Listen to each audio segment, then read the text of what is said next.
Assalamualaikum warahmatullahi wabarakatuh. Waalaikumsalam warahmatullahi Selamat wabarakatuh. pagi. Luar biasa. Sahabat saya. Siap berubah. Berubah. Bisa, harus bisa, pasti bisa. Teman LC. Selalu di hati. Kami dari kelompok 1 akan mempresentasikan P2H unit HD 465 seri 7 nomor lambung 80. Saya Ahmad Rizal. Saya Muhammad Rizky Alfiansa. Saya Dea Gilang Surya Saputra. Saya Usmul Fauzi. Saya Aming Sisa Padang. Selanjutnya kami akan menjelaskan langkah-langkah P2H. Oke, selamat pagi. Di sini saya akan menjelaskan apa itu P2H, tujuan P2H dan langkah-langkah P2H. Yang pertama, P2H itu adalah suatu pemeriksaan yang dilakukan oleh operator sebelum dan sesudah operasi, yang tujuannya untuk mengetahui kondisi unit lebih awal serta mengurangi kerusakan dan mengurangi biaya perbaikan. Yang ketiga, untuk memberikan rasa nyaman kepada operator saat operasi. Terus langkah-langkah yang wajib dilakukan oleh P2H oleh operator, yang pertama pemeriksaan keliling atau walk around. Yang kedua, pemeriksaan di atas unit yang merupai di dalam kabin dan di luar kabin. Yang ketiga, pemeriksaan setelah engine hidup. Yang keempat adalah pemeriksaan setelah selesai operasi. Oke, selanjutnya akan dijelaskan oleh teman saya pemeriksaan keliling yang meliputi depan unit, samping kiri unit, belakang unit, dan di samping kanan unit. Assalamualaikum warahmatullahi wabarakatuh. Saya awali dengan semangat pagi. Di sini saya akan mempresentasikan langkah-langkah P2H di depan unit. Yang pertama di sini ada after cooler. After cooler berfungsi untuk mendinginkan udara yang akan masuk ke ruang bakar. Di belakang after cooler ada radiator. Di sini ini steering and hoist. Yang ini host dan ini host steering. Jika terjadi kebocoran di antara salah satu hoist, maka laporkan ke pengawas atau tulis di kertas P2H. Kemudian di sini ada kondensor AC. Di atas kondensor AC ada fuel cooler. Fuel cooler berfungsi untuk mendinginkan sisa-sisa fuel yang akan masuk ke ruang bakar. Di sini ada Lotto box. Ini yang kuning adalah disconnect starting switch, berfungsi untuk memutus arus listrik ke starting motor. Yang merah disconnect battery switch, berfungsi untuk memutus arus baterai. Emergency stop, berfungsi untuk memutus aliran fuel di unit tersebut. Kemudian ke sini ada fire suppression, berfungsi untuk memadamkan api kebakaran ringan. Cara penggunaannya, pinnya ditarik, kemudian tombol ini ditekan. Kalau tidak bisa ditekan, bisa juga diinjak. Kemudian lanjut ke sini, ini adalah lampu kerja atau headlamp. Yang di sini lampu jauh dan ini lampu dekat. Kemudian di sini ada turn signal lamp atau sering disebut dengan bahasa kita lampu sen. Sekian presentasi di depan unit dari saya, akan dilanjutkan oleh teman saya. Saya akhiri dengan semangat pagi. Semangat pagi. Ya, di sini saya akan menjelaskan langkah-langkah P2H di bagian kiri unit HD 465 Komatsu strip 7. Di sini kita pertama-tama yang bagian kiri kita cek ini adalah tire. Kita cek secara visual aja ke anginnya dan baut roda atau nut rodanya. Nah, di sini kondisinya sangat baik, maka kita lanjut ke bagian bawah kiri unit ini. Pertama kita lihat ini adalah filternya dan suspensi. Nah, karena di sini ada rembesan oli, maka kita tulis di kertas P2H itu bahwa ada rembesan oli, filter oli. Dan kita cek juga hose-hosnya adakah kebocoran. Jika ada kebocoran, maka kita lapor pengawas. Ya, jangan lupa kita cek di stick oli engine-nya atau level atau tidaknya. Caranya kita lap dulu pakai tisu ini, baru kita masukkan lagi.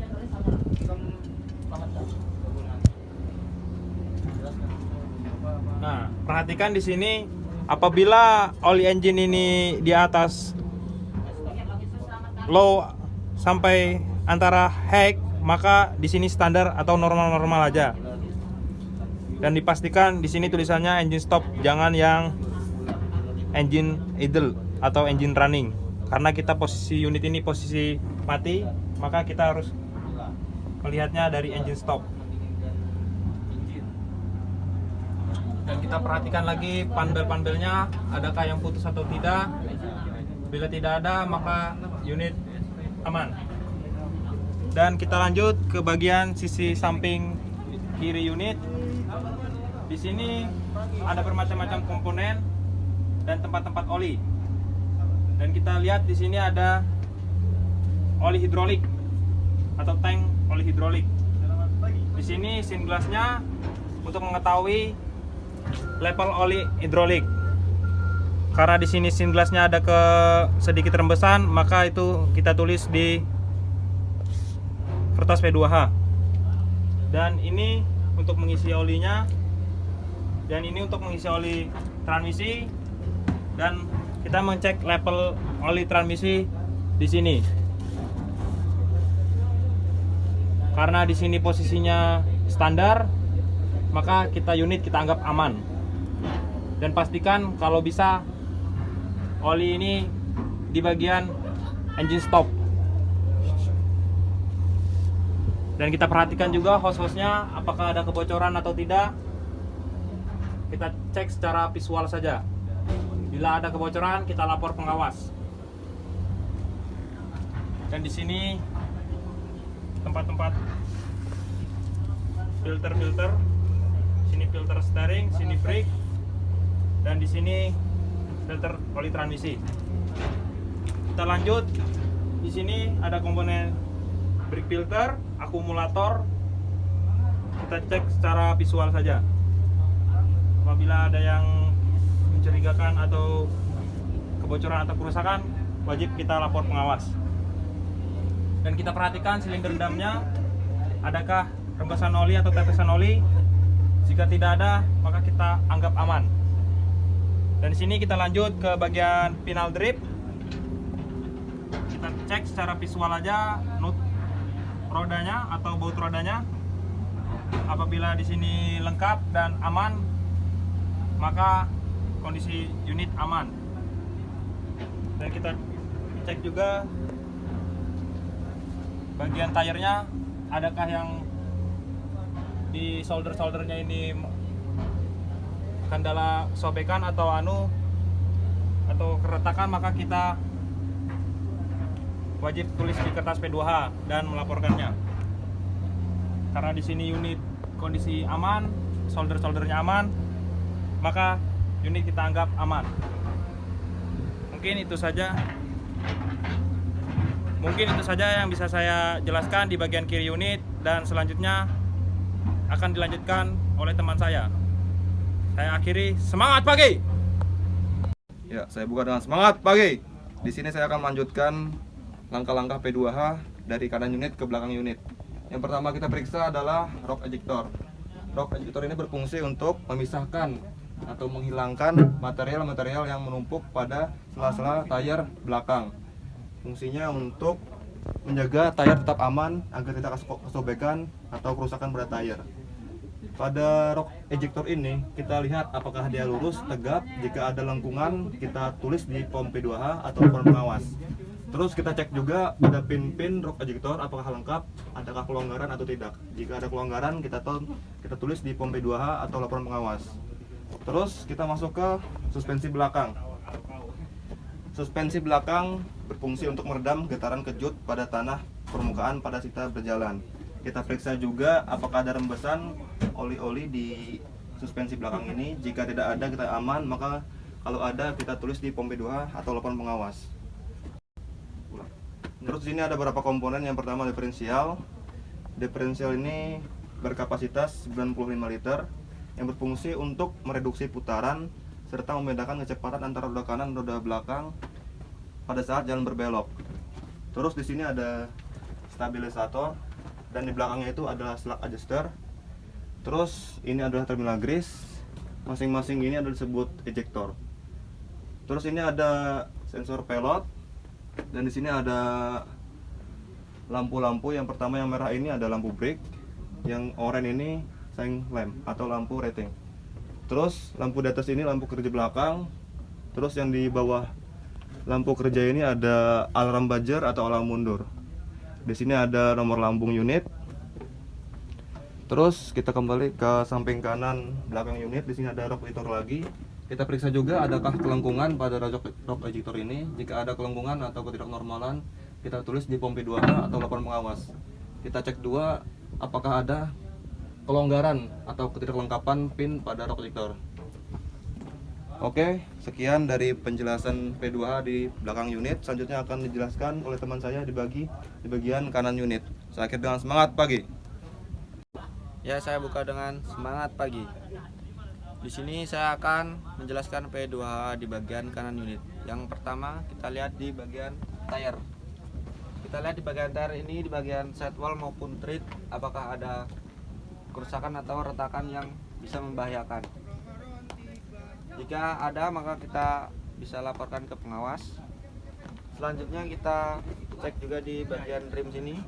Yang pertama di baut-baut roda, apakah ada baut yang kendur atau hilang. Jika tidak, maka kita rasa aman. Selanjutnya kita lihat juga di bagian final trip, apakah ada baut-baut yang kendur ataupun hilang. Jika ada, maka kita laporkan ke pengawas. Selanjutnya kita cek di silinder dam. Silinder dam ini berfungsi untuk mengangkat vessel. Kita cek di bagian adakah yang bocor maupun rembes.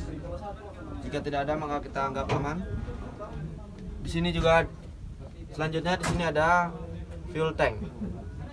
Fuel tank di Komatsu 465-7 ini berkapasitas 780 liter.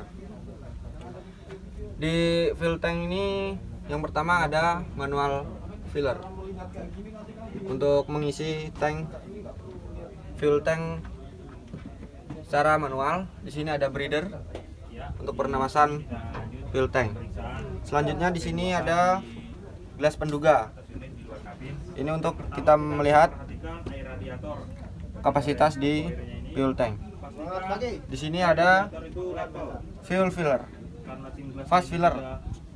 Fast filler ini untuk mengisi secara cepat. Selanjutnya di bagian bawah sini ada strainer. Strainer ini untuk berguna untuk pengendapan kotoran di fuel tank. Nah, yang di sini bawah ini pre fuel filter. Di sini kita bisa drain jika terlihat banyak airnya. Selanjutnya kita cek di bagian tire depan, bagian sidewall maupun tread, adakah kerusakan atau retakan-retakan yang membahayakan. Di tire depan selanjutnya di rim, bagian rim sini kita cek juga baut-baut rodanya, adakah yang kendur atau hilang. Jika aman, selanjutnya kita lanjut ke bagian sini. Yang di sini kita pertama ada suspensi depan. Suspensi depan ini kita cek bagian pin-pinnya apakah ada yang membahayakan, dan di suspensi ini ada yang bocor atau rembes. Jika tidak ada, maka kita anggap aman. Dan di dalam sini ada display. Di bagian sini kita cek juga hose-hose-nya apakah ada yang bocor atau rembes. Selanjutnya di sini ada turbocharger yang berfungsi untuk menambah tekanan udara yang masuk ke ruang bakar dan menghasilkan tenaga di unit sebesar 30%. Selanjutnya di sini ada water pump. Kita cek juga apakah ada kerusakan atau yang membahayakan. Selanjutnya di bagian atas unit akan dijelaskan oleh teman saya. Saya akhiri dengan semangat pagi.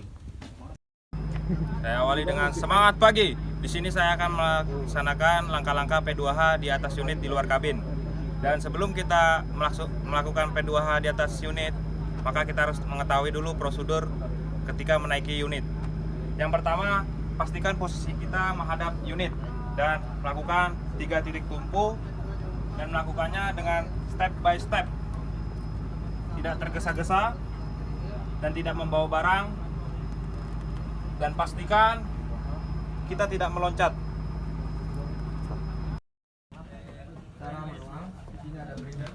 Ya, di sini kita lanjut pemeriksaan P2H di atas unit di luar kabin. Yang pertama kita harus memperhatikan air radiator. Pada reservoirnya ini, pastikan air radiator itu level. Karena sin glassnya ini sudah dan kita lihat aja sini, pastikan level di angka full. Dan kita lanjut ke pemeriksaannya. Selanjutnya kita pastikan juga jas indikatornya ini normal atau tidak menepati di 7,5 kPa. Jika melewati, maka kita harus membersihkan elemen di dalam pre-cleaner ini. Dan yang ketiga, kita ngecek dari sini, kita pastikan juga auto loopnya, adakah hose-hose-nya ini yang bocor. Jika tidak ada, maka kita anggap aman. Dan pastikan juga fire suppression ini dapat digunakan ketika terjadi kebakaran pada unit. Karena di sini jarum fire suppression-nya ini di angka hijau, maka kondisi fire suppression ini aman. Dan yang kita harus perhatikan juga, pada spion-spion ini harus kita bersihkan dulu sebelum kita menggunakan atau mengoperasikan unit. Dan selanjutnya kita periksa aparnya untuk memastikan apar ini dapat digunakan atau tidak. Karena di sini jarumnya masih hijau, berarti apar ini masih keadaan aman. Dan yang selanjutnya kita harus periksa itu baterai. Itu namanya Secara visual aja. Dan kita pastikan kondisinya tidak ada yang konslet atau rusak, dan tidak ada daun-daun kering yang udah terbakar. Karena di sini aman dan bersih, maka kita anggap kondisi baterai aman. Dan selanjutnya akan disampaikan oleh rekan kami untuk pemeriksaan langkah-langkah P2H di dalam unit. Saya akhiri dengan semangat pagi. Ya, saya buka dengan semangat pagi. Di sini saya akan menjelaskan P2H di bagian atas unit di dalam kabin. Yang pertama kita cek di seat belt. Nah, seat belt ini bisa dipakai dengan aman atau ada kerusakan.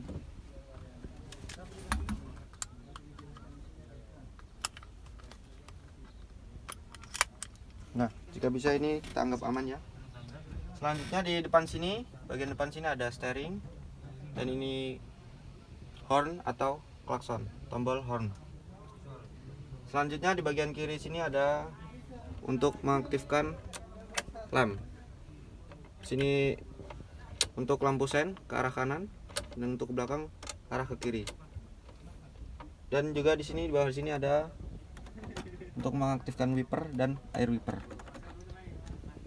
Selanjutnya di sini ada untuk tombol untuk alarm patik, dan ini menu-menu untuk melihat HM ataupun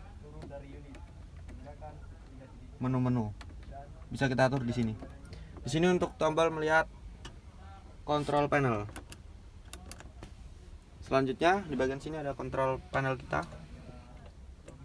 Di sini ada retarder brake, fungsinya untuk mengurangi kecepatan unit tersebut. Selanjutnya di sini ada akselerator pedal untuk mengatur RPM atau kecepatan. Di sini ada foot brake atau service brake, berfungsi untuk mengurangi kecepatan unit. Dan di sini ada emergency brake untuk rem emergency ini ya. Dan di sini bagian sini ada hazard. Dan di sini ada power mode dan economy mode. Di sini untuk slow. Di sini untuk ARSC. Di sini ada steering emergency. Dan ini radio untuk komunikasi dengan unit-unit lain ataupun orang lain. Selanjutnya di sini ada transmisi lever. Transmisi lever ini untuk mengatur kecepatan maju ataupun mundur. Dan di sini ada parking brake. Selanjutnya di sini ada untuk menaikkan ataupun menurunkan kaca. Untuk di atas di sini ada lampu kabin untuk menerangi kita di saat malam hari ya. Selain mengecek komponen-komponen di dalam kabin, kita juga cek di dalam kabin ini bersih atau tidak. Setelah kita cek komponen, kita nyalakan engine dan kita cek di suara engine maupun asap yang keluar dari muffler dalam keadaan baik atau tidak. Biasanya yang baik itu transparan. Selanjutnya akan dijelaskan oleh teman saya P2H setelah mengoperasikan unit. Saya akhiri dengan semangat pagi. Semangat pagi. Oke teman-teman, di sini saya akan melanjutkan P2H setelah selesai operasi. Nah, pertama-tama kita pastikan parkir unit di tempat yang aman dan rata, jauh dari bahaya dan longsor. Selanjutnya, pastikan low idle kurang lebih 5 menit. Periksa apakah ada kebocoran melalui instrumen panel monitor. Selanjutnya, pastikan area kabin dalam keadaan bersih sebelum meninggalkan unit. Kemudian, matikan engine, lalu keluar. Kemudian kita pemeriksaan pada APAR dan fire suppression. Periksa fire suppression. Periksa tekanannya. Di sini fire suppression jarumnya masih menunjukkan hijau, berarti fire suppression masih dalam keadaan normal. Selanjutnya, cara yang aman dan benar turun dari unit yaitu menggunakan 3 titik tumpu, tidak membawa barang, tidak membelakangi unit. Oke teman-teman, jadi ini adalah cara yang benar turun dari unit, menggunakan 3 titik tumpu dan tidak membelakangi unit dan tidak melompat. Kita periksa bagian mall sama tread. Selanjutnya pemeriksaan pada bagian attachment dan sekeliling unit. Periksa apakah ada kebocoran atau ketidaknormalan. Jika ada, segera lapor pengawas dan shift berikutnya.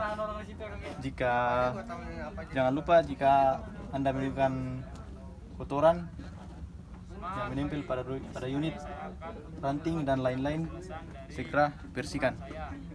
Sekian P2H dari saya setelah selesai operasi. Saya tutup dengan semangat pagi. Sekian presentasi P2H dari kelompok kami. Jika ada kekurangan atau ketidakjelasan penjelasan dari kami mohon maaf sebesar-besarnya. Kami akhiri dengan semangat pagi luar biasa. Saya Usman Fauzi. Saya ada Gilang Menjelaskan tentang Padang, saya Usman. 773 cat